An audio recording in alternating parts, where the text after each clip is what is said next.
friends.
Good afternoon, ladies and gentlemen, honorable guests, and welcome to Day 2 of Indonesia PPP Day. Our event is also accessible in Bahasa Indonesia and Sign Language.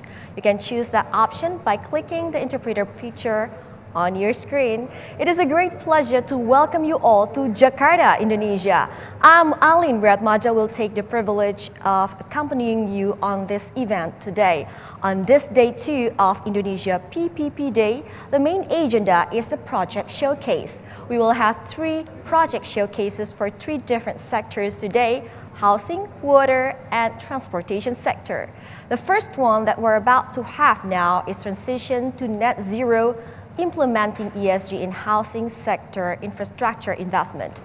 The session will explore how to prepare green, sustainable, and affordable PPP projects in housing sector infrastructure.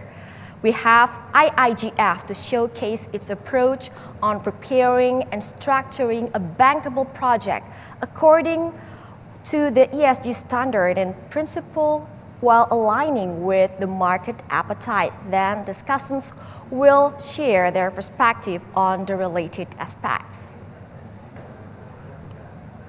Ladies and gentlemen, before we move forward to the next project showcase, we will be having an opening remark by Director General Budget Financing and Risk Management, Mr. Lucky Alfirman. It is our great pleasure today that Mr. Lucky Alfirman can join us live from Dubai.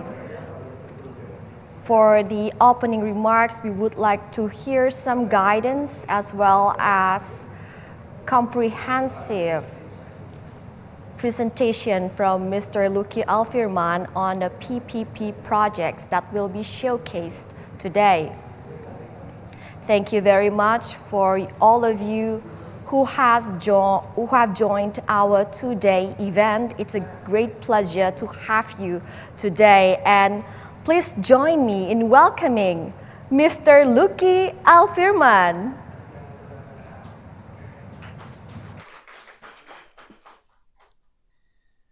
Bismillahirrahmanirrahim.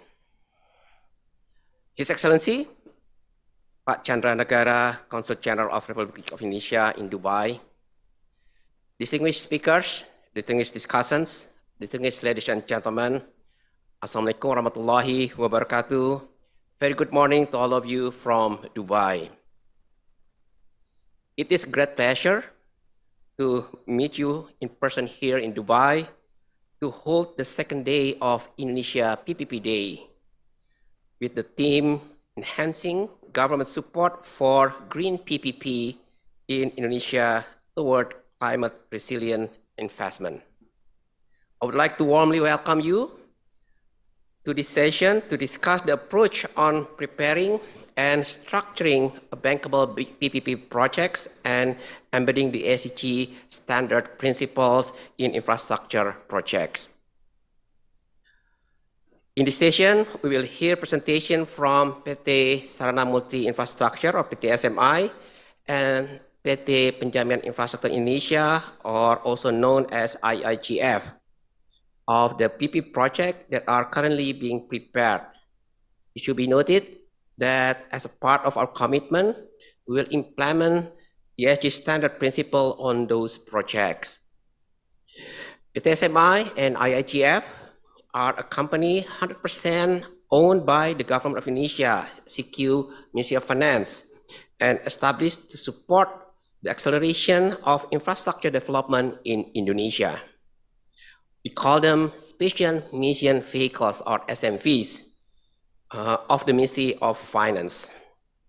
PT SMI is designed to be the catalyst in accelerating infrastructure development, while IIGF acts as a single window policy for infrastructure guarantee in Indonesia.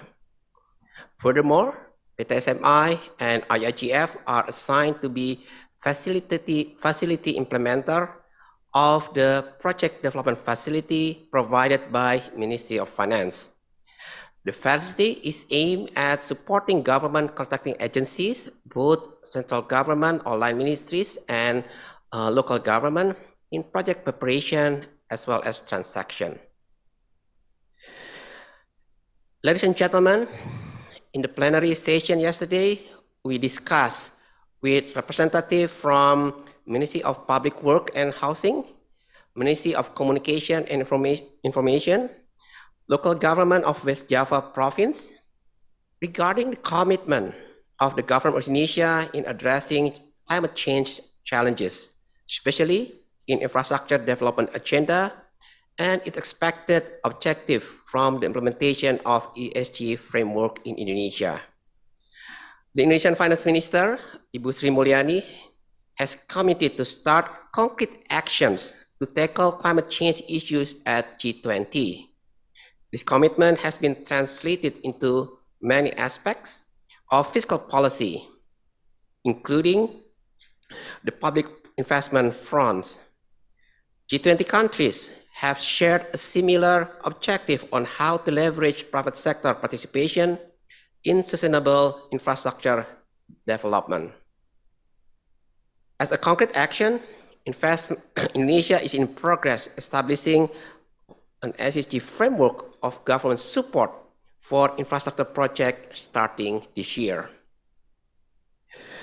We have started developing PPP, Public-Private Partnership Scheme, in Indonesia since 2005. It's been a long journey for us, and for more than 15 years, we are working hard in improving the model that includes government support instruments, regulation, institution, etc. With much more solid and robust PPP scheme, private sector are more confident to collaborate with the government of Indonesia in infrastructure development. Currently, Indonesia has successfully delivered 13 projects into operation stage, 10 projects into construction stage, and 6 projects into commercial close.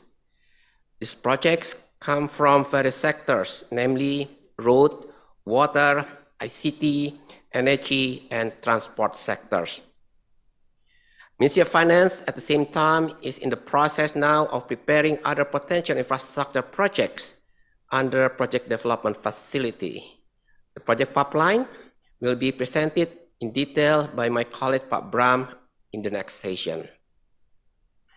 Distinguished ladies and gentlemen, in this session, we will discuss the implementation of the ESG aspect in preparing and structuring the PPP project. There are 3 PPP projects will be presented. First, Cisaranten Housing Project. Second, Jati Gede Water Project. Third, Singkawang Airport Project. The preparation of those projects are supported by PDF from Ministry of Finance. First, we will have IIGF to present the Cisaranten Housing Project. And then we will continue to hear from PTSMI about the Jati Gede Water Project in the next section. And we will close today's business forum by hearing from IIGF on the Singkawang Airport Project. We are looking forward to having fruitful discussion on how the ESG will fit the project. We are also keen to have your feedback on the project structure, financial structure, as well as ESG implementation on this project. We will also very much welcome any interest to have further discussion with our SMVs and government contracting agency. Distinguished ladies and gentlemen, the event will not be possible without the support from the Canadian government and the facilitation by the World Bank Group. We would like also to thank the Ministry of Finance of the UAE, the Republic of Indonesia Ambassador to the UAE, and the Consulate General of Republic of Indonesia in Dubai for tremendous and close coordination for the event. The participation of fellow Indonesian stakeholders also humbles us. Hopefully, we'll be able to draw mutual lessons for our further coordination back home. Again, we wish a fruitful discussion among us in the coming session. Stay healthy. Thank you very much. Wassalamualaikum warahmatullahi wabarakatuh. Thank you very much, Mr. Luki Alfirman, Director General Budget Financing and Risk Management. from the Ministry of Finance of the Republic of Indonesia for your engaging opening remarks. As mentioned by Mr. Lucky Alfirman, Indonesia has implemented the PPP scheme since 2005, and we can see the results on several sectors in the country: road, water, ITC, housing, transportation as well. And we're looking forward for your feedback in the project structures. We are very open to hear your feedback as well as discuss your interest in the PPP projects in Indonesia. In this session today, we will also discuss the implementation of ESG aspect in preparing and structuring PPP projects. And next, as mentioned by Mr. Lucky Alfirman, we will have the Consul General of the Republic of Indonesia in Dubai, United Arab Emirates. Please join me in welcoming Your Excellency, Mr. Chandra Negara.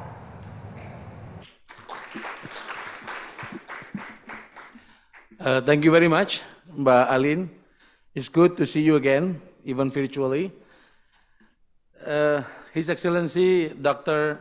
Lucky Alfirman, Director General for Budget Financing and Risk Management of the Ministry of Finance of the Republic of Indonesia. Pak Otto Ardianto, Special Staff to the Minister of Transportation.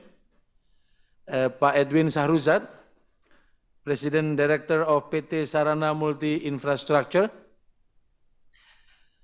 Pak Andre Permana, Executive Director of Business, PT Penjaminan Infrastructure Indonesia Persero. Distinguished guests, ladies and gentlemen, friends, Assalamualaikum warahmatullahi wabarakatuh. First of all, I would like to thank and pray to Allah Subhanahu wa Ta'ala that we are all gathering here in a very good health and very blessed. It is a very good opportunity for us to attend this project showcase forum, Transition to Net Zero in Housing, Water, and Airport Projects in Indonesia. This project showcase is a part of the Indonesia Public-Private Partnership, or PPP Day 2021 event. This event, hosted by our Indonesian Ministry of Finance in Indonesian Pavilion at the Expo 2020 Dubai on the 28th to 29th March 2022.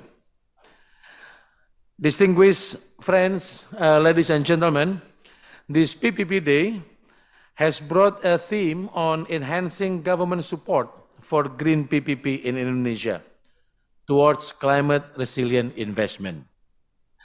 The main objective of the event is to communicate policy and commitments of the government of Indonesia to the achievement of sustainable development goals and responses to climate change in the context of infrastructure financing.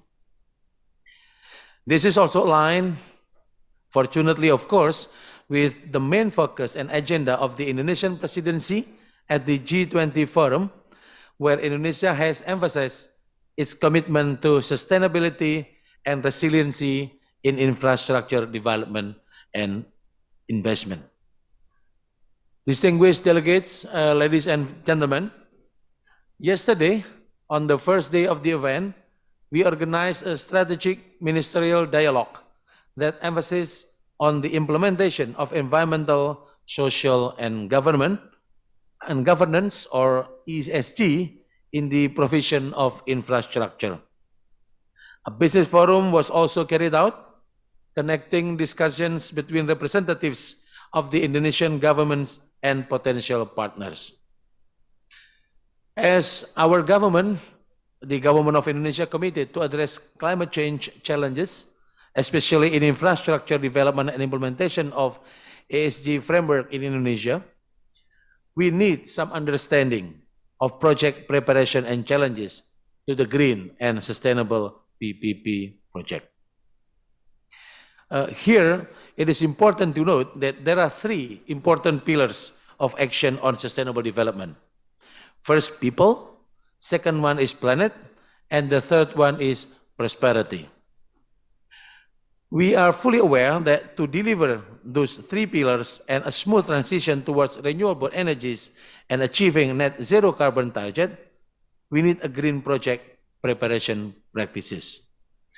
Therefore, today, we will present project showcase in three different sectors: housing, water, and airport projects.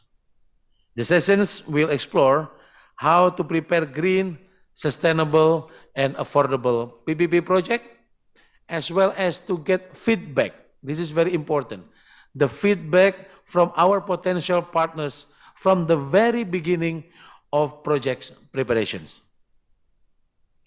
Distinguished participants, ladies and gentlemen, we would like to thank the Indonesian Ministry of Finance that initiated this important event and creating awareness of ESG development with the support of World Bank, Canadian government, PTSME, and PTPII. We at the Consulate General in Dubai is an honor to be invited to participate in this occasion. To conclude, I wish a fruitful discussion and also have a concrete feedback and engagement for infrastructure development for green and sustainable PPP project. We are at the Indonesian Embassy in Abu Dhabi and at the Consulate General of Indonesia in Dubai are stand ready to facilitate and follow up actions with any potential counterparts in the UAE and in the region. Thank you very much. Stay safe and healthy. Assalamualaikum warahmatullahi wabarakatuh. Waalaikumsalam warahmatullahi wabarakatuh. Thank you very much, Your Excellency, Mr. Chandra Nagara, for your guidance and continued support, not only on the first day, but also on this second day, and then the following days when we receive responses from potential investors on green and sustainable projects in Indonesia through this PPP scheme. And then, as mentioned by His Excellency, there are three pillars that we would love to deliver in the PPP projects: people, planet, and prosperity. And before we talk more about three project showcases, as mentioned as well by Mr. Luki Alfirman and also by Mr. Chandra Nagara, we will now have Mr. Brahmantio Isdijoso here in Dubai, Director of the Government Support and Infrastructure Financing Management, to provide PPP projects information which have been set as Indonesian PPP pipeline. There are multiple projects assisted by Ministry of Finance which are currently under preparation and transaction stage. And as mentioned on this project showcase forum, we would like to attract more potential investors to join climate resilient investment in Indonesia, to support their projects that are being prepared and structured according to the ESG principles and standard. And then, as mentioned by Mr. Luki Alpirman, Indonesia has implemented the PPP scheme since 2005. Okay, now the time is ready. Please welcome Mr. Brahmantio Isdijoso. Thank you. Honorable Consul General of Indonesia in Dubai, Uni Emirat Arab, Bapak Kartika Chandra Negara, Director General of Budget Financing and Risk Management, Mr. Luki Alfirman, and our honorable guests. Assalamualaikum warahmatullahi wabarakatuh. Salam sejahtera, Om Swastiastu, Namo Buddhaya, Salam Kebajikan. May peace be upon us all. Good morning to all of you. Thank you for coming to the Business Forum. We will talk more about the project currently in Indonesia pipeline. Certain projects will be discussed covering strategic sectors such as housing, water, airport, in transportation sector.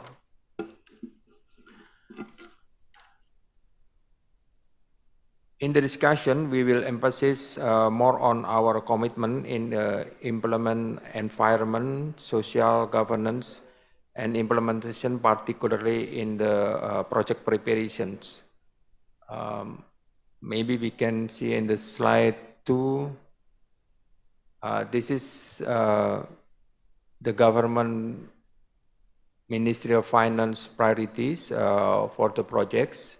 We have 6 priority sector, and with these 6, we also consider the quality. It means then how we can prepare, doing the preparing project, that all the 6 sector will fulfill most of the quality aspect that we need to become infrastructure or investment opportunity that consider the green, resilient, and sustainable.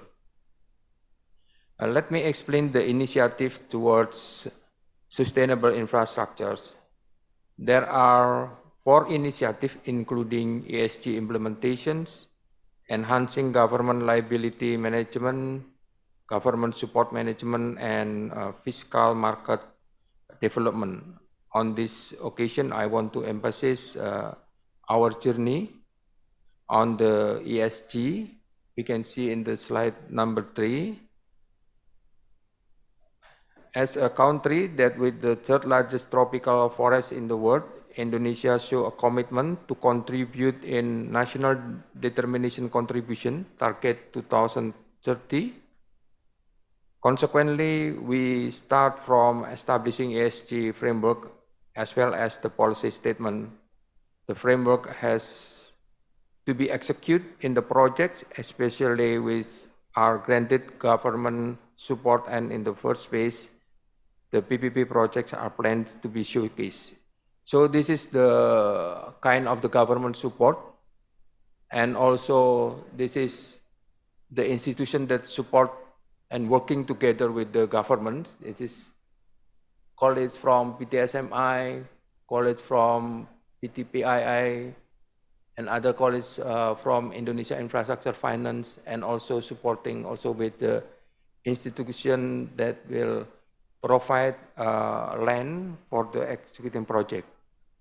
So with this kind of arrangements, we hope we will success in preparing project with green and also sustainable project.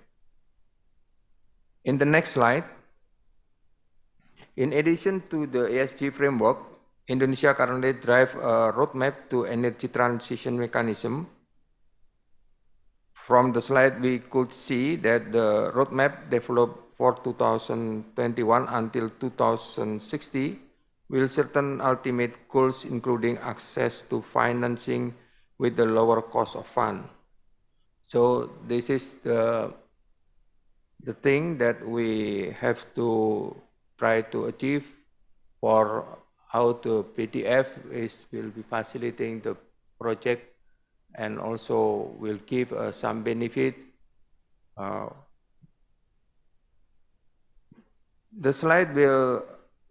The next slide will provide you also the figure about on affiliated government support and facility for the project.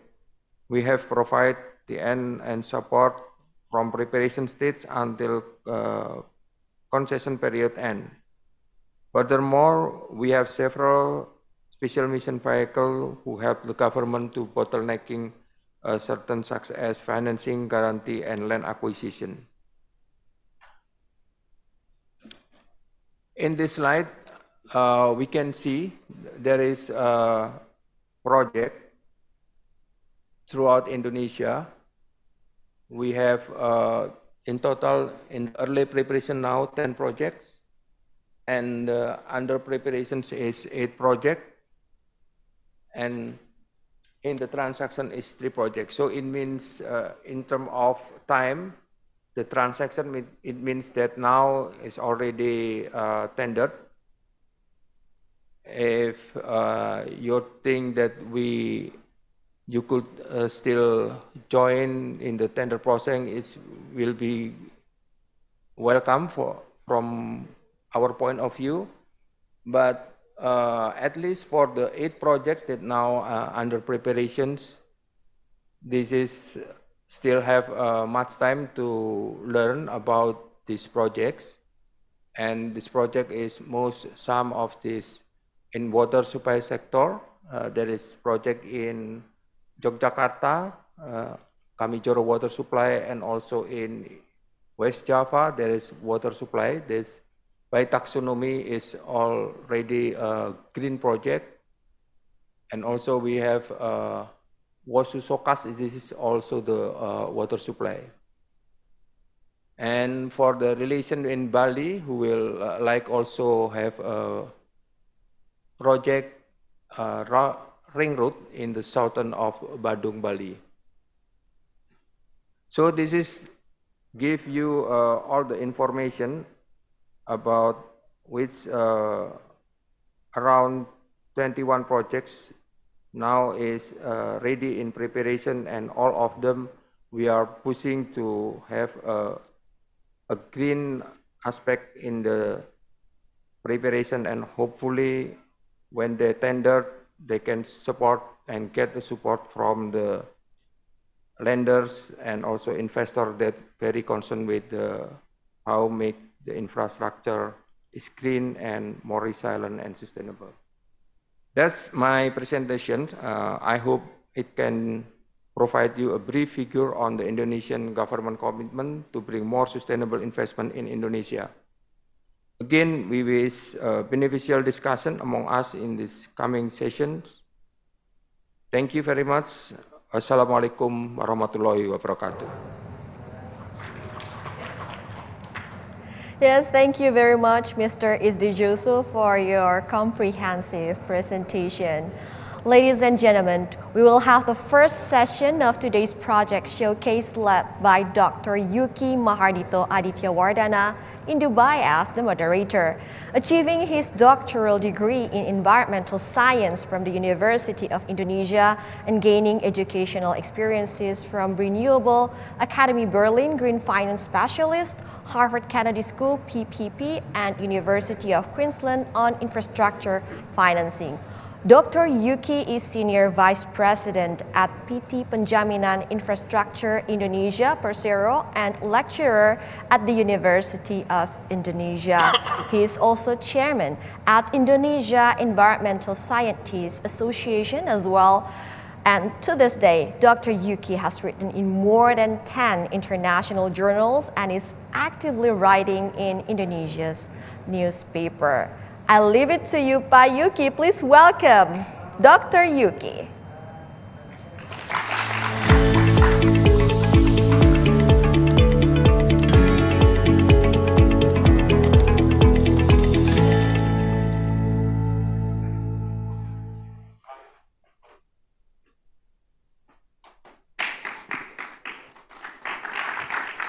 Thank you, Ms. Alin from the Jakarta studio for introducing me. Bismillahirrahmanirrahim. Assalamualaikum warahmatullahi wabarakatuh. Good morning, everyone. I'm very pleased to see you all here and welcome to the project showcase transition to net zero, implementing ESG in housing sector infrastructure investment. Before we start, please let me greet to our respectable delegation from Indonesia, from Ministry of Finance, who is here with us, Bapak Luki Alfirman, Director General of Budget Financing and Risk Management, Bapak Brahmantio Istijoso as a Director of Government Support and Infrastructure Financing Management, His Excellency Bapak Chandra Negara, Consul General of Indonesia in Dubai, from Indonesia Infrastructure Guarantee Fund, Bapak Andre Perbana as Executive Director of Business, and also Ibu Tanti Hidayati as a Deputy Director, and from PT SMI, Bapak Edwin Sahruzat as the President Director of PT SMI, and also Bapak Faris Pranawa from PT SMI. Today, who is here with us, honorable panelists and discussion. Let me introduce our panelists and discussion. The first, I will introduce Bapak Ginda Aulia Lubis. Bapak Ginda is a Vice President of Business Initiation of Indonesia Infrastructure Guarantee Fund. And also, I want to greet our honorable discussion who is joining us via online. The first is Bapak Haryo Bakti Martuyudo, Director of Implementation of Housing Finance, Director General of Infrastructure Financing, Ministry of Public Works and Public Housing. And the second is Ms. Dow Harrison, Senior Housing Specialist from World Bank. And all attendees here in Pullman Dubai Downtown Hotel and online participants. Ladies and gentlemen, my name is Yuki Wardana. I will be moderator of today's project showcase session.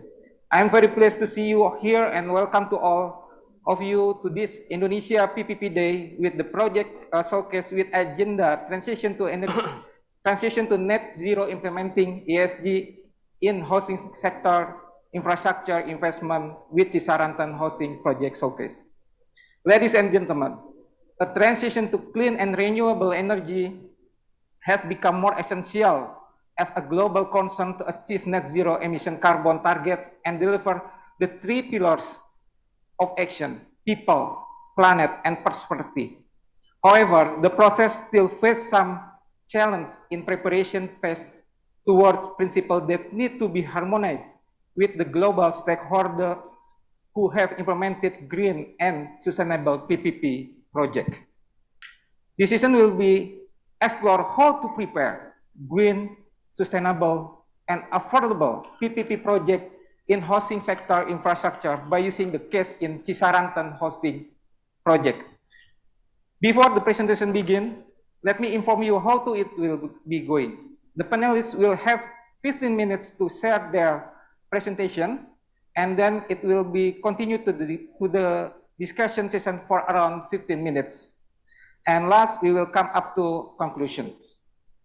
Now, allow me the panelists, Bapak Ginda Aulia Lubis, to present about the Cisarantan Affordable Housing PPP project. Mr. Ginda, the time is yours. Okay, thank you, Mr. Yuki, Director General of Budget, Honorable Director General of Budget Financing and Risk Management, Pak Luki Alfirman, Honorable Consul General of Indonesia in Dubai, Bapak Chandra Negara, and Honorable ladies and gentlemen. Good morning and thank you for joining with us today in this session. First of all, thank you for the opportunity to showcase for us to showcase the Cisarantan Affordable Housing Project in this PPP Day event. Aligned with the topic today, I would like to present some presentation about the Cisarantan project and how it relates to the ESG aspect, which nowadays play a significant role to attract more participants to a project, as more parties have included the ESG aspect as one of the consideration when making an investment decision. Let me start with a couple of slides about the project concept, which then follow by slide about our approach in the preparation stage, particularly on the ESG aspect. Next slide, please. This is an illustration of the Cisarantan project. We obtained it from the conceptual design, which is part of the outline business case or OBC. Next slide. This is another illustration, but I think from a different angle, just to show you or provide an illustration about what we will build in the Cisarantan project.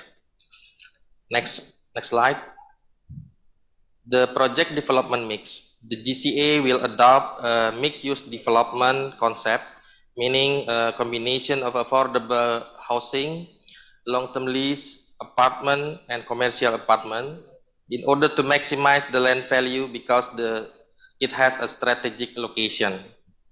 Mixed-use concept will allow the GCA to utilize the value of the land by cross-subsidizing the affordable house with long-term lease and commercial apartment in order to lower the government spending while keep the investment return for the private sector at the Fed level.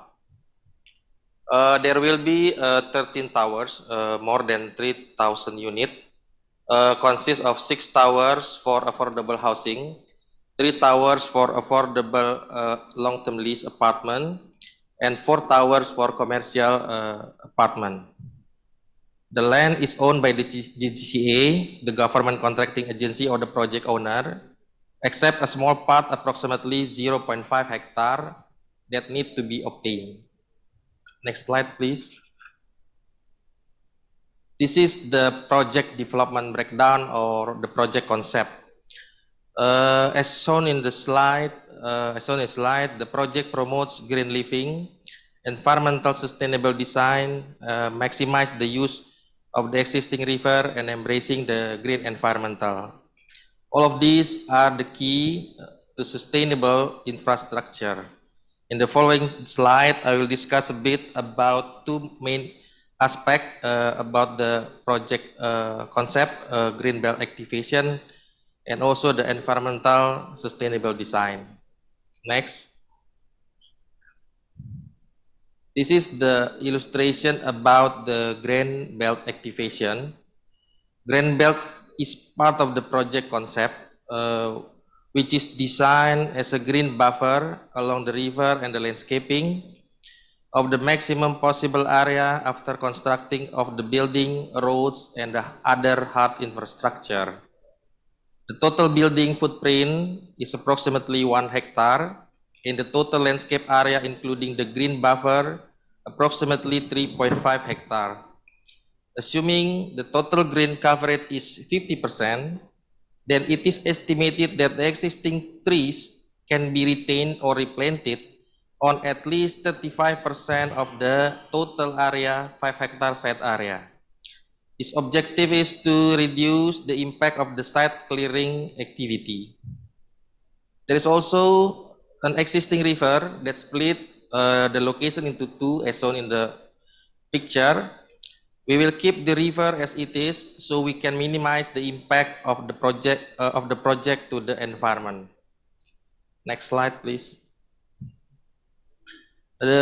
Another key aspect in the project concept is the environmental sustainability design. There are several items that included in this aspect, as also in the picture, obtaining from the OBC or the outline business case.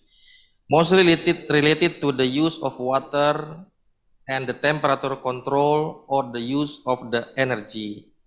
I can name some of them, like green roof is for temperature control and it can be used for communal area, and also sun shading for reducing the heat gain, and also the use of local material to reduce the embodied energy during the construction period. These 2 slides indicate that the plan to adopt green sustainable infrastructure in the Cisarantan project. Next slide, please. I think that slide about how the project will be in the Cisarantan, and let me move on to the project itself. The project indicative timeline. The project was started in 2019. And it is expected to reach the financial close and start the construction in 2024. So far, the GCA has completed several aspects, such as completing the preliminary study and also completing the outline business case.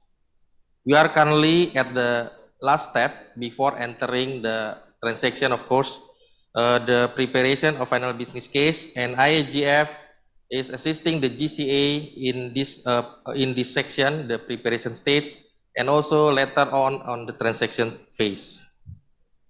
Transaction is expected to start by the end of 2022.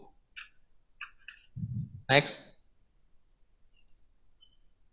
The project objective is to provide affordable housing for Bandung residents, to reduce the backlog in the housing sector, and also implementation of Bandung region's plan to develop the eastern part of the Bandung region.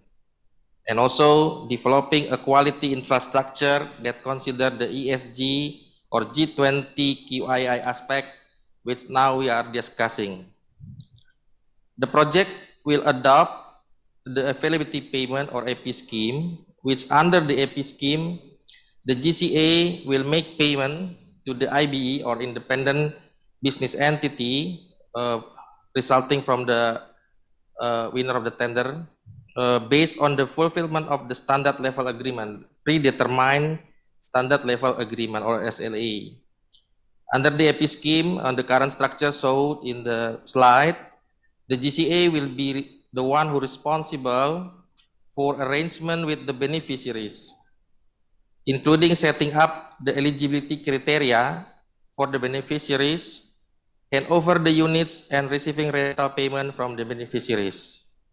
In the FBC that we are currently working on, we will finalize this structure to confirm that the structure is the best structure for the GCA and the private sector. Next slide, please. Next slide is about some information about the project size, investment return, and potential government support. Okay. The project owner or the government contracting agency in this project is Minister of Public Works and Public Housing or MPWH. The scope is design, build, finance, maintain, and transfer or DBFMT. The estimated project cost is 1.1 trillion rupiah or equivalent to 76.9 million US dollar. Return on investment, it will use the effective payment scheme. The cooperation period 15 years, including 4 years construction. Debt to equity ratio 80-20. The expected equity ERR 15%. And there are a couple of government support that we anticipate. First is land acquisition, 0.5 hectare. Government guarantee, availability of clean water, electricity as essential for this project, and also environmental permit. Okay, next slide, please.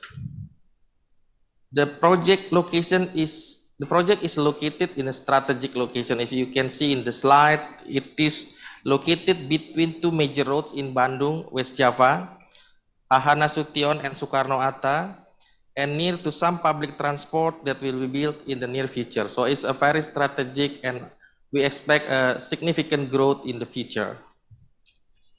Next slide.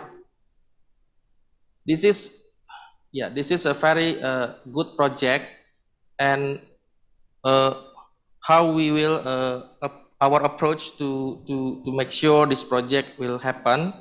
This is the slide about our approach, what we will do in the final business case. As you can see in the slide, the existing regulation in Indonesia is very clear about what to be covered when preparing a feasibility study or FBC, which I can group into several aspects. The first one is the regulatory aspect, the technical aspect, the financial or economic aspect, risk aspect, PPP structure aspect, and environmental and social aspect.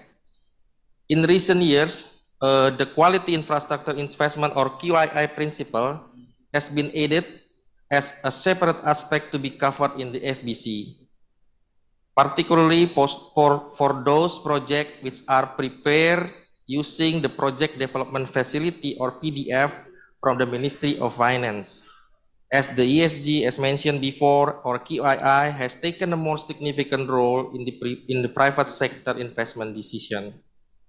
In the following slide, I will discuss further specifically about our approach related to the ESG or G20 QII.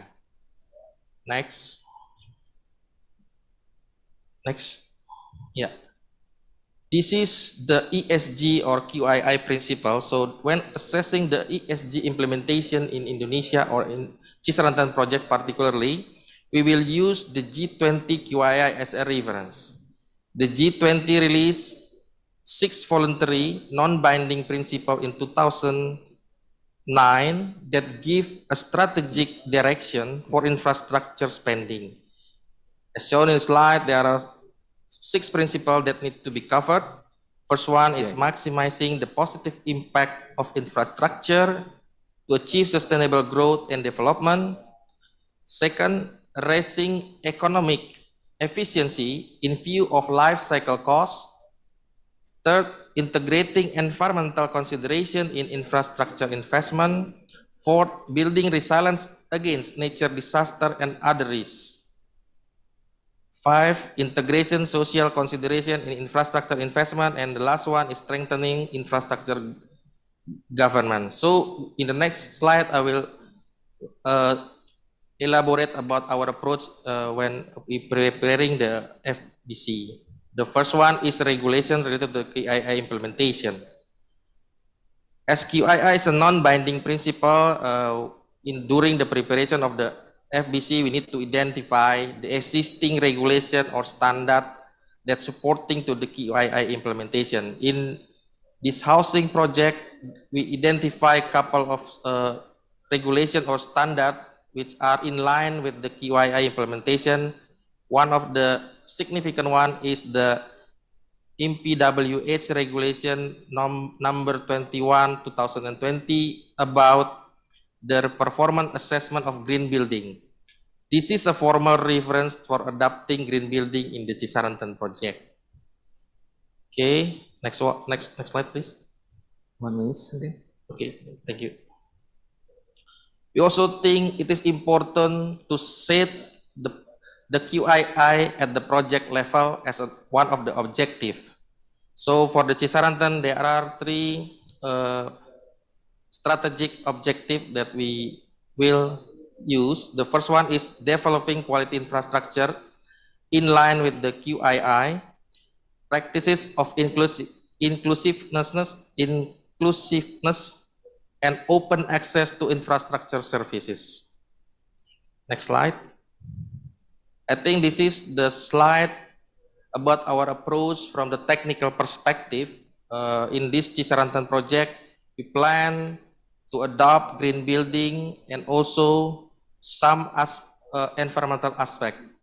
So adoption of green building, there are 2 approaches from the technology and materials, as also shown in the slide, couple of examples. And also use the nature resources, meaning we're reducing the use of resources option for water availability challenge, such as reuse of treated wastewater for firefighting and flushing, and also rainwater harvesting to recharge groundwater aquifer. And also, we also cover pollution and waste, developing mitigation measure according to applicable regulation about pollution and waste, and also preparing environmental impact assessment that will be shared to stakeholders so they know what is the risk related to this aspect. And also to related to the technology, we will prepare, next slide please, sorry. We will prepare the project based on sound disaster risk management. As you can see, there are like fire protection, flood by building a green buffer along the river to prevent flood problem. Earthquake, the main structure of the building includes earthquake resistant component such as sliding walls and perimeter frame must be sturdy, stable, and efficient against earthquake loads.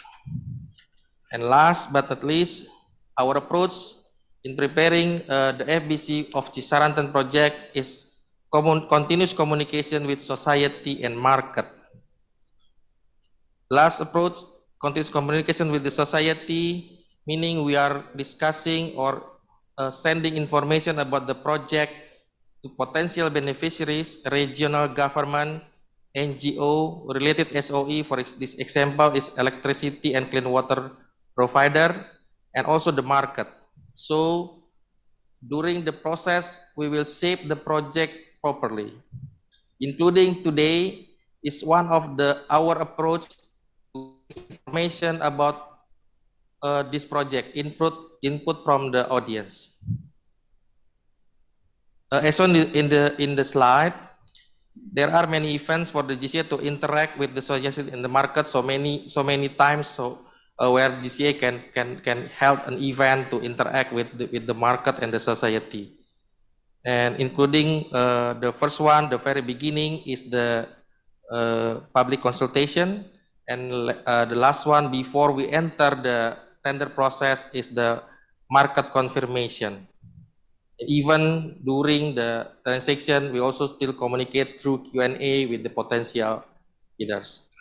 I think that's all from me about the project Cisarantan and its relation to the ESG implementation and how we will prepare the final business case of this project to ensure this project attracting for the market. Thank you. I hand over to Pak Yuki again. Thank you, Mr. Ginda, and please applause to Mr. Ginda for the presentation. Thank you, Mr. Ginda, for giving us an informative and interesting presentation on the Cisarantan PPP housing as a project showcase in providing affordable housing with highly concerning on the ESG and QII principles. Next, we will continue to the discussion session, but first respectable discussion, Pak Haryo will deliver his view from the Ministry of Public Works and Housing, perspective and vision about the Cisarantan housing project and the overall strategy on the implementation of the ESG or QII in the housing sector. Mr. Haryo, Pak Haryo, can you hear me? Yeah, can hear you, Pak Yuki. Okay, thank you, Pak Haryo. Pak Haryo, the time is yours, Pak. 15 minutes. Okay, thank you, Pak Yuki, as the moderator. Honorable Mr. Luki as the Director General and his team, and the participants in Dubai or in the online in Jakarta. Good morning in Dubai and good afternoon in Jakarta. I heard Pak Ginda has already explained about the project, and this is our project as GCA. So now the project is the stage of the preparation of FBC. So we hope that in the FBC documents, the details on the key performance indicator and the service level agreement regarding the aspects that are required to be fulfilled by the private partner contribute to the aspect of energy maybe and water saving and other things, as well as emission reduction will be formulated.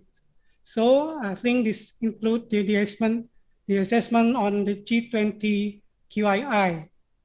And as the government, we support for the changing of the existing land use to be to commercial or mixed development to be affordable, this project for the market.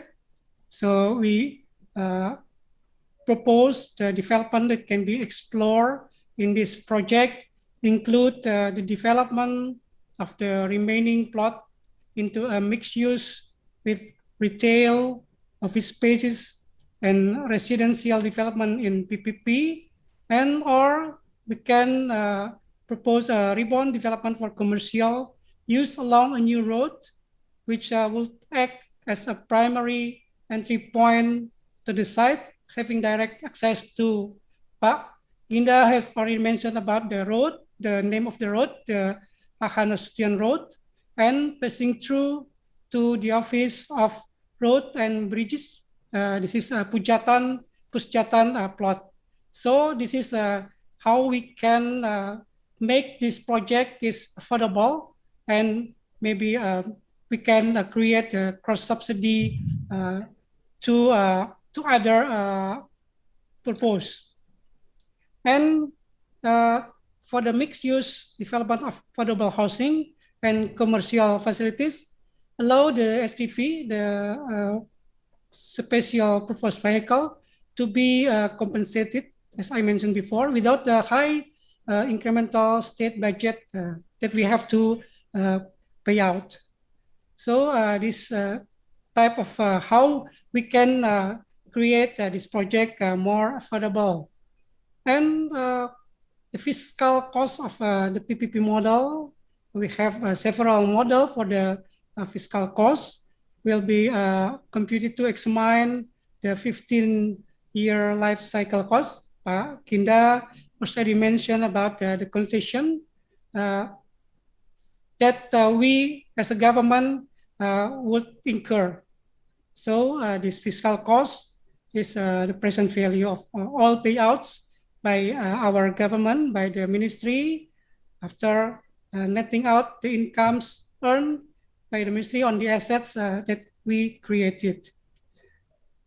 And the financial analysis was based on the finding of the market, and of course, from the technical assessment, along with various combination of the project that arrive at an optimal development configuration for the project.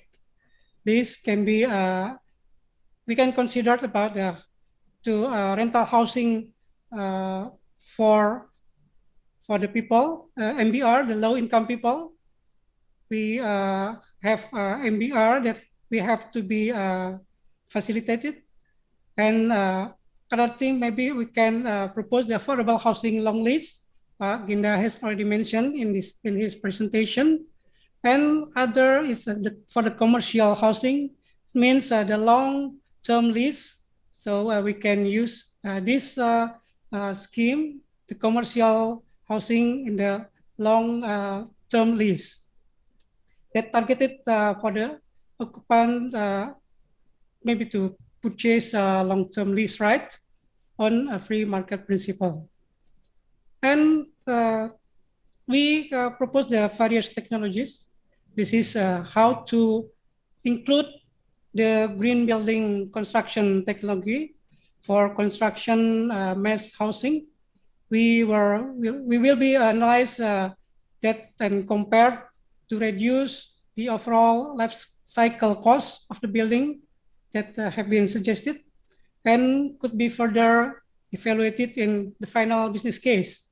So I think the IIGF have many tasks to do related to how to make this project can adopt the green concept. It was suggested that for the project with the size of Cisaranten, affordable housing, maybe we can use technology like maybe the precast construction or other technology that can be make the production can be reduced. The total project cost maybe 12 to 15%. This technology maybe can be adopted. And to evaluate the performance of the building and its impact on the environment to its life cycle, of course, we will conduct the environmental impact assessment. Now it's preparing for the team to conduct the EIA. And we recognize that there is various rating systems in Indonesia that have been developed globally. We note that there is a Green Building Council Indonesia, where we have IFCH. We know that the Ministry of Public Works and Housing issued the Bangunan Gedung Hijau with our ministerial regulation.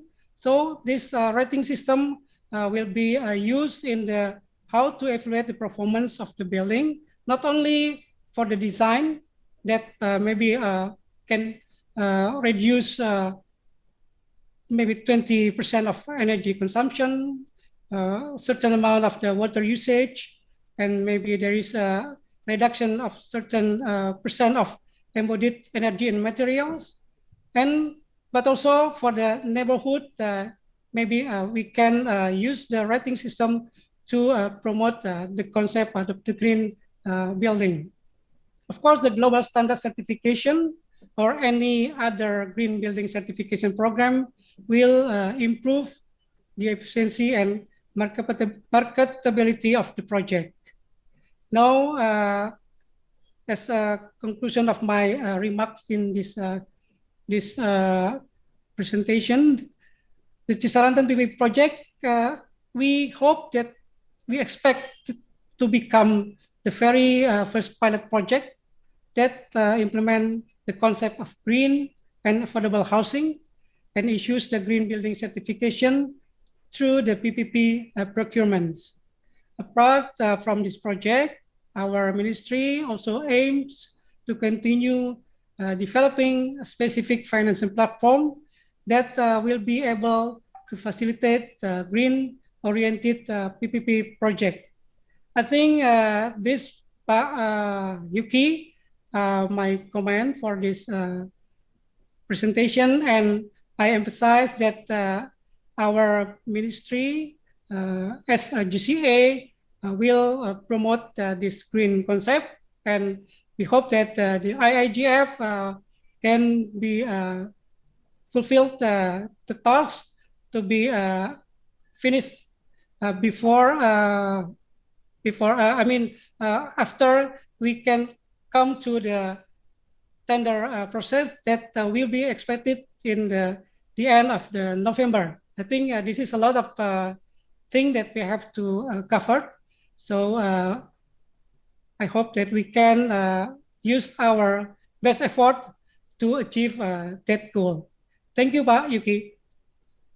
Thank you, Mr. Haryo, for the comprehensive view and direction about the way of government of Indonesia has implemented ESG principle in delivering infrastructure development. In this Cisaranten housing as a project showcase, IGF as the government partner is also committed to work closely with the government of Indonesia in confirming strategic and technical approach related to the implementation of ESG and QIA. Next, let us carry on with the second discussion with Ms. Dow Harrison. Ms. Dow Harrison is a senior housing specialist from World Bank who is here today to share her view and expert to answer this following question. Ms. Dow, can you hear me? Yes, thank you very much, Pak Yuki. I could hear you very well. Okay, thank you, Ms. Dow, for joining with us. The first question for discussion, Ms. Dow, is how is World Bank opinion on the implementation of ESG or QIA in Indonesia based on the presentation of Cisaranten case? Please, Ms. Dow. Thank you so very much, Pak Yuki. First of all, I just want to say thank you very much for including us today in the conversation. I want to start first by sharing a little bit of the work that our World Bank team has been collaborating with Pak Haryo team at PUPERA.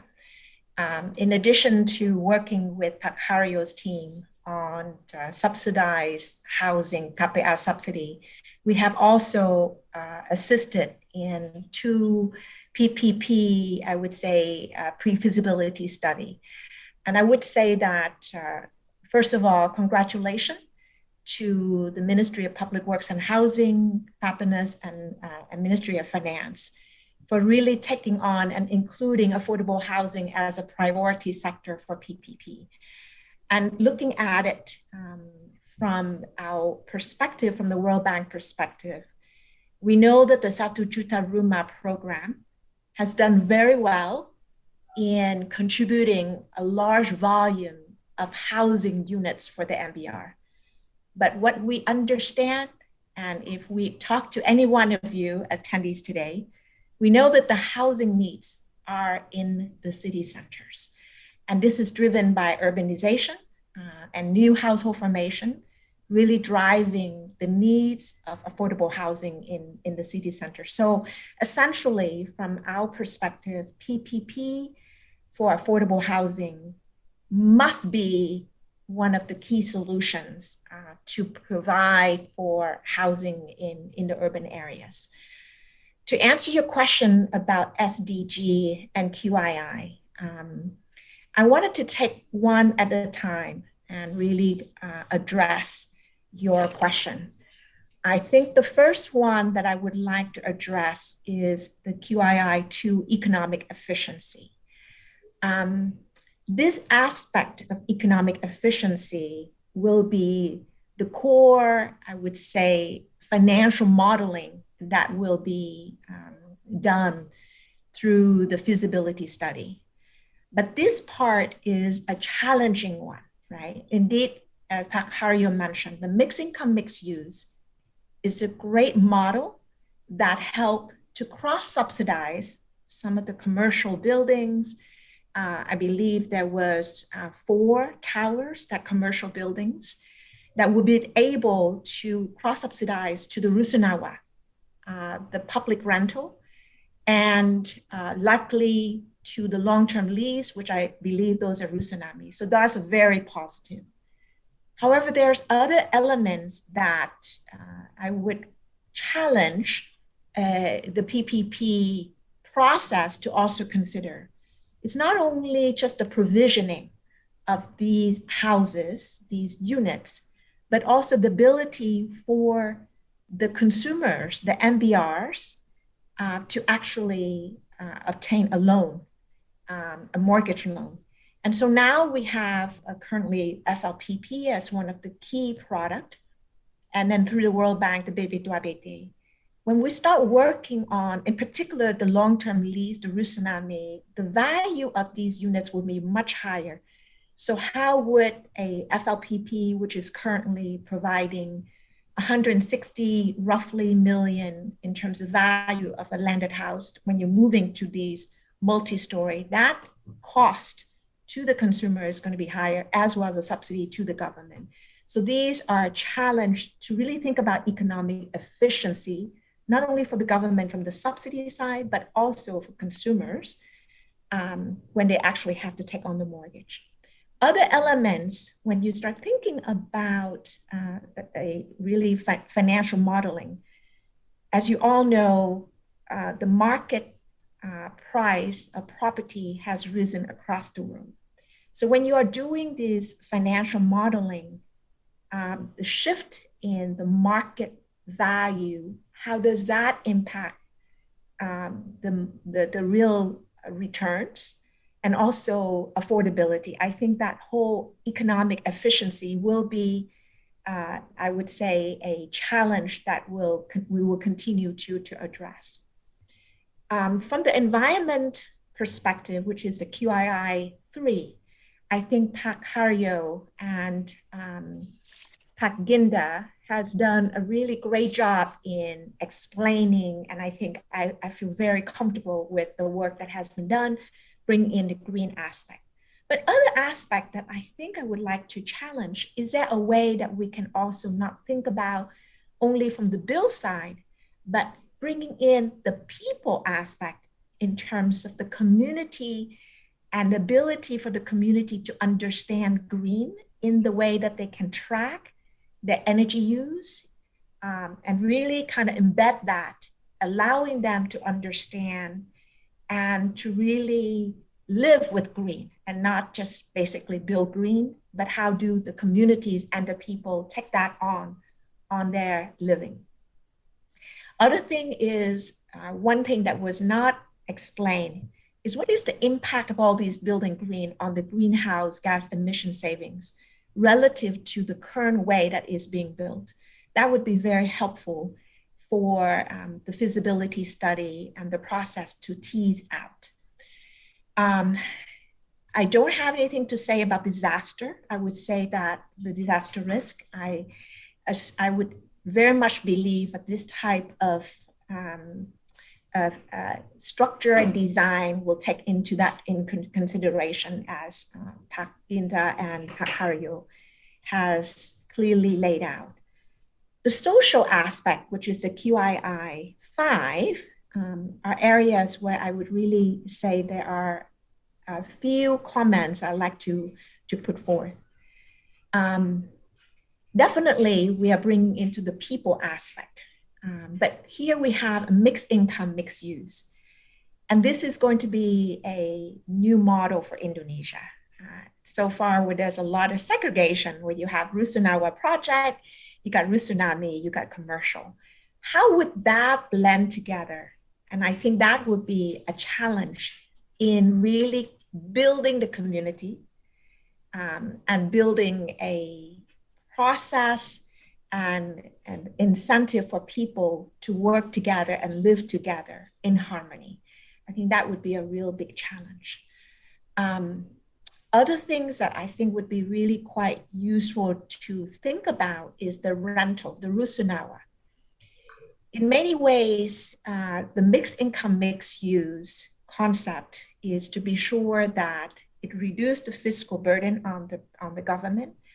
But many rusunawa projects, which the World Bank, we have had the opportunity to review, one thing about ability to make sure that the households who are eligible actually continue to be in the income brackets that be eligible for the rusunawa.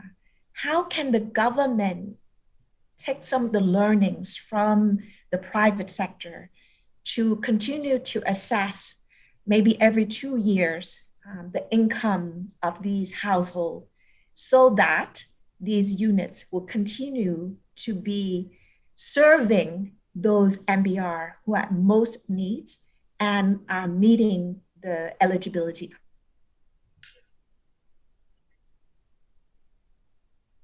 In terms of implementation, that the government may want to, the GCA may want to take on learnings from the private sector.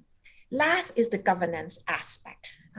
I would say that this is an area where there is, as Pak Haryo said, a lot of challenges that I see going forward. As Pak Haryo and Pak Ginda has mentioned, there's several regulations that put in place, but having been following this process, I would say that there is a need for us to work harder in accelerating the implementation and also putting in regulations together. An example is the SKBG, right? SKBG would allow banks to basically use these land that are government land and collateralize against it for a rusunami, a loan for a rusunami, for instance. So I would say that these process from the governance, from the regulation and capacity building, this is an area where the GCA will have much to do.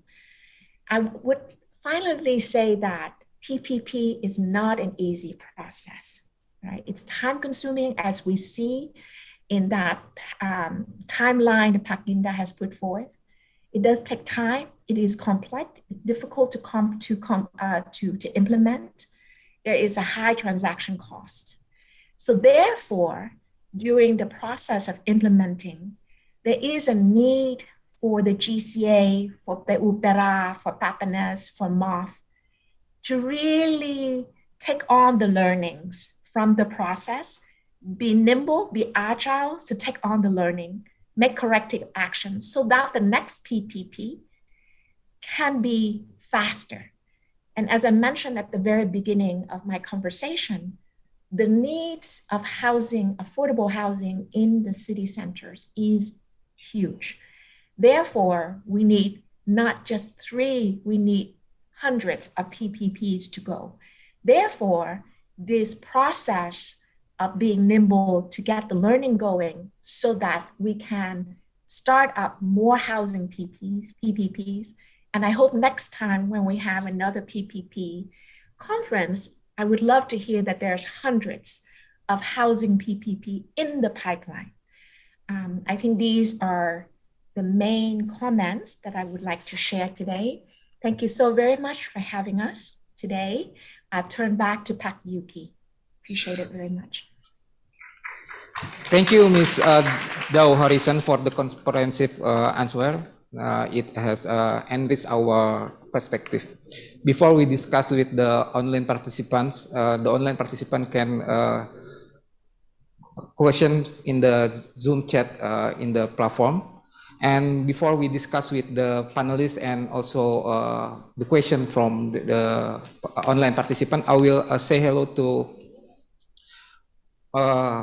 Mr. Alia Mahdi from the Elite Sky, and I would like to discuss about the perspective of private investor about the Cisarantan project based on Pak Ginda presentation before. This for the discussion. Miss Alia, thank you. Thank you very much. I think from a private investor perspective, I think when we're talking about housing, one of the most important elements in housing is infrastructure. And I think when you have a good infrastructure build, I think it's very easy to attract investments. The second thing that once we talk about infrastructure, the second thing we talk about usually from an investment perspective is obviously your feasibility study. Okay. And I think if you have, if we look at the construction rates at the moment, and I think we're very aspirational in terms of building green. I think from an investor perspective, first my question would be, how expensive is that green building to the investor? And how long will it take for me to actually to get my money back? The third question, the third thing that I would probably look at from this perspective is the target audience. Obviously, when we look at the build, we talked about three elements. The first element was commercial, the second element was residential, and the third element that we talked about was long-term leases. Okay. So my target audience is very, very important because I need to know from the lease perspective, I will continue to get my money back. As an example, because that what it means is actually I am building something which I will not get my money immediately versus, let's say you've got a tie-up with a mortgage, so I'm assuming that my residential will be probably sold, but I will still hold maybe over 60% of the buildings because I still have commercial and I have leasehold. So target audience is very important. Access to mortgages is extremely, extremely important to me. And I also need to understand the target audience. From a housing perspective, when you look at SDGs, you're always looking at the income per household. So yes, it is important for me to provide affordable housing, but that affordable housing needs to actually meet the requirement from a financial perspective for that household. Thank you very much. Thank you, Ms. Alia. I want to move to Mr. Ginda. How to your perspective about the perspective from private sector? Maybe you can explain. Yeah, thank you for the inputs. I take notes, very good inputs from. But Alia. I think Ms. Alia from Sky. Ms. Alia, thank you for the inputs. Yeah, I think that's also the consideration from the GCA, how to balance the needs of the GCA to lower the budget spending and also whilst keeping the interest from the private sector. Yes, I think the mixed use is one of the solution that we currently working on because we hope when the GCA paid the fixed amount in the form of AP, it will be cross-subsidized with the rate, the floating rate from the long-term lease and the commercial apartment. I think that's number one. And access to mortgage, I think there's also a discussion to put like a scheme, legal aspect to enable the beneficiaries to mortgage their units to the bank to obtain loan. That's also that we are currently discussing.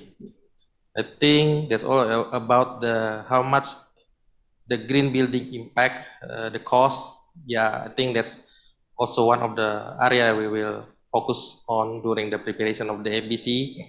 But I think the existence of the regulation, the green building regulation, it helped to encourage the GCA to move to the green building rather than the absence of the regulation. I think that's thank you. Thank you, Mr. Ginda and Ms. Alia for the input and discussion. And it has enriched to our perspective. Thank you, Ms. Alia. Again. And for the question and answer sessions, I have one question for Ms. Dao from Ibu Dina in the Zoom chat media. Question for Ibu Dao is, what is the key in social aspect in mixing the users? Does the values on of the commercial unit can be maintained, although in the same area there are units for low-income people? Thank you so much, Pak Yuki, and thank you, Ibu Dina, for the question. I think, as I mentioned during my talk just now, this mixed income, mixed use model is new for Indonesia. Nonetheless, I believe there are many examples where Indonesia can learn from. I fortunately am living in a situation in Singapore where I live in a commercial building, and just in my back is an HDB public housing, right? I would say that there is a mindset change that needs to be made in Indonesia. When I have been speaking with a lot of people over the last years that I've been working, I think that this is mindset of we need to segregate. But I believe that really take away from inclusivity, and there are ways in which in the design of project in such a way that allow for cohesiveness and cohabitation.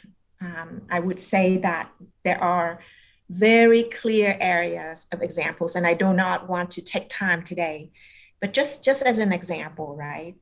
A plot of community gardening where it can be shared. That kind of interaction, doing something that that the people who actually enjoy gardening, it really cross against income segmentation. So I think that is just an example of how that can be done. I would also say that management, maintenance of properties, of projects is key for value for both, I would say, low income and middle income. Therefore, in the PPP project, designing the project in such a way that there is good maintenance, pattern, budget against that to keep those units well maintained in secure, safe conditions for all the different segments is going to be key, right? I think that also is really quite important. I wanted to address a question. I raised my hand when there was a question in terms of cost of building green, because this is an area where World Bank, we have been working with Pak Haryo the last 2 years. We've done a lot of study, and we can say that we've been looking at the subsidized housing units. And a study we have done last year that shows that for the subsidized housing unit, it costs incrementally between 3 to 5%. And depending on the passive design, there's certain design that actually can even cost less. So I would say that I'm very keen to hear the output from Sisarantan when there is a calculation, but just to say that building green does not necessarily have to be expensive. Thank you. Thank you, Ms. Dao, for the answer and discussion. Before I would like to recap decisions, I will ask to Mr. Ginda and also Pak Haryo about how is the possibility of matching the global best practices in the Cisarantan project showcase. The first answer from Pak Ginda first. Yeah, I think matching the global standard is, of course, the idea, and I think how we put like the QII is one of the aspects to be covered in the FBC. I think is the way we are moving toward to that global benchmark. I think that's the home from me. Okay, thank you, Pak Ginda. And I move to Pak Haryo. Pak Haryo, how is the possibility of matching the global best practices in the Cisarantan project showcase, Pak Haryo? Yeah, Pak Ginda, I think it's possible. I think, yeah, because we have the green concept in Indonesia, yeah, and then we have, like I mentioned before, we have Green Building Council Indonesia. We have IFCH in Indonesia, we have ministerial regulation that promote the bangunan gedung hijau, the green building. So I think we can use that tools, that instruments to be adopted in the Cisarantan. And Dao mentioned before that we have to consider about the people and about the social and the governance. I think we can. I believe that we can use that many instruments and many stakeholders to be implemented in the Cisarantan. Thank you, Pak Yuki. Thank you, Pak Haryo and Pak Ginda.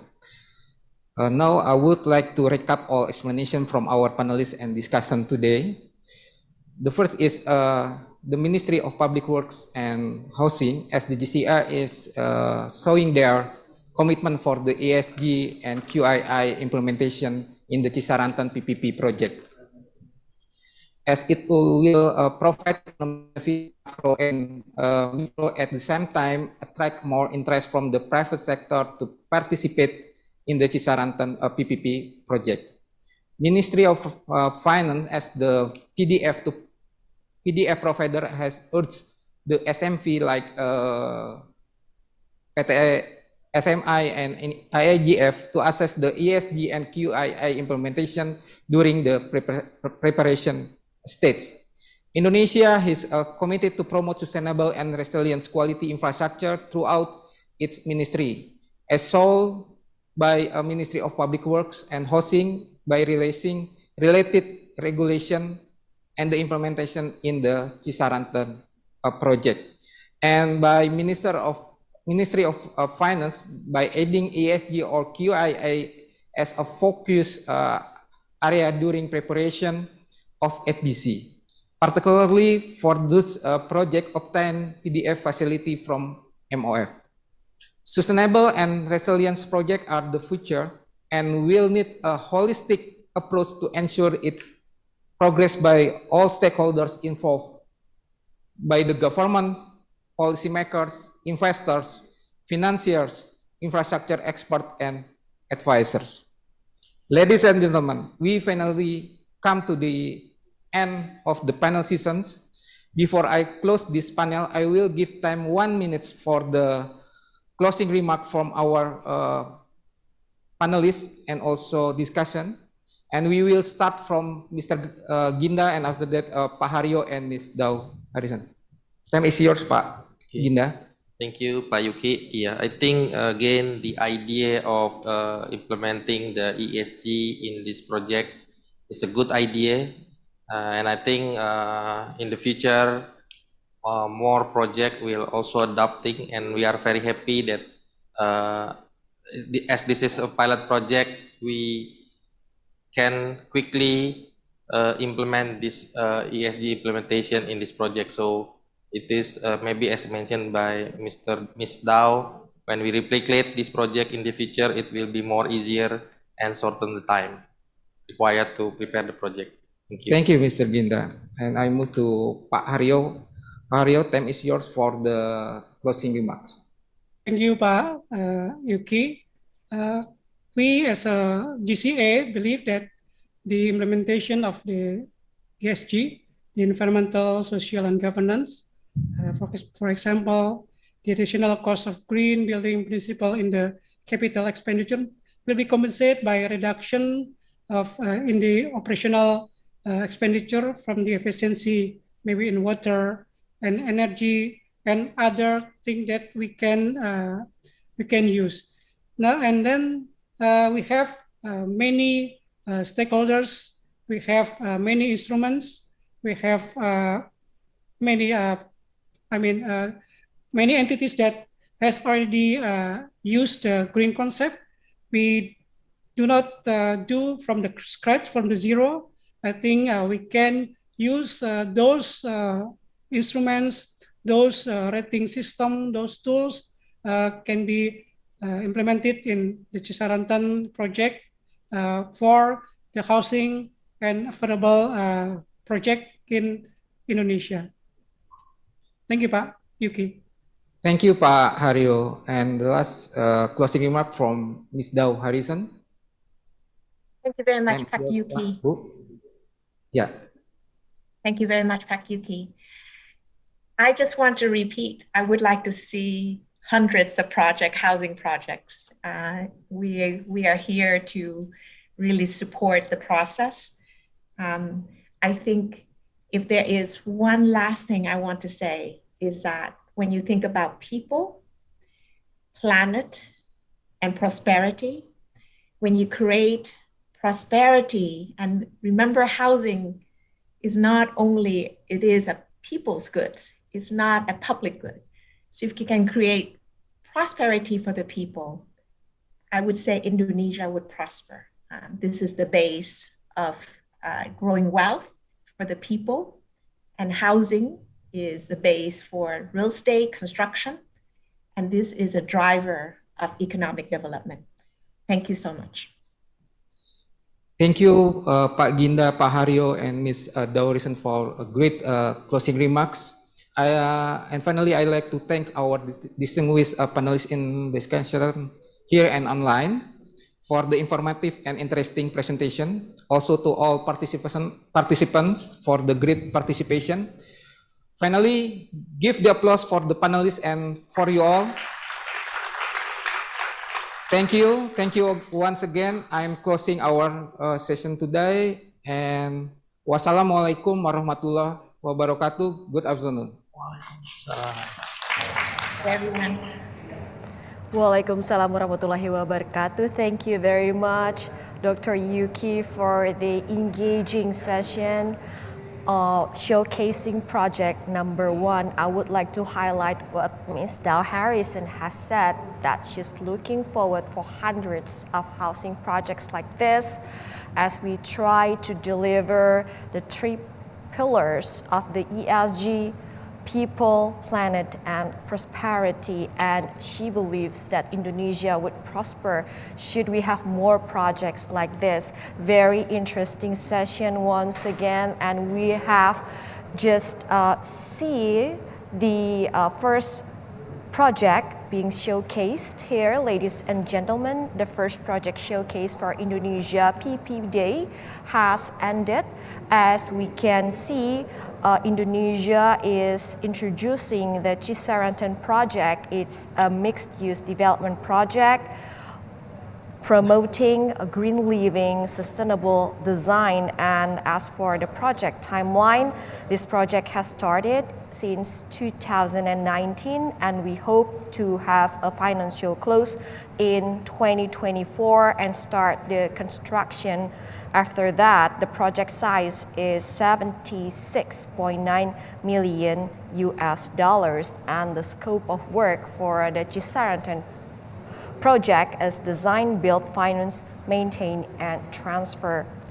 Once again, thank you very much, Dr. Yuki, for the fruitful and engaging session. Before we continue to the second project showcase, we will have a short break. So please stay tuned. We'll see you again at 1 p.m. I'm Alin Bratmaja. See you.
Smooth like butter, like a criminal undercover. Gone pop like trouble, breaking into your heart like that.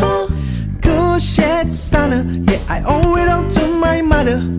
Hot like summer, yeah, I'm making you sweat like that. Break it down. Ooh, when I look in the mirror, I'll make your heart into two. I got the superstar glow, so ooh, step, step right left to my beat.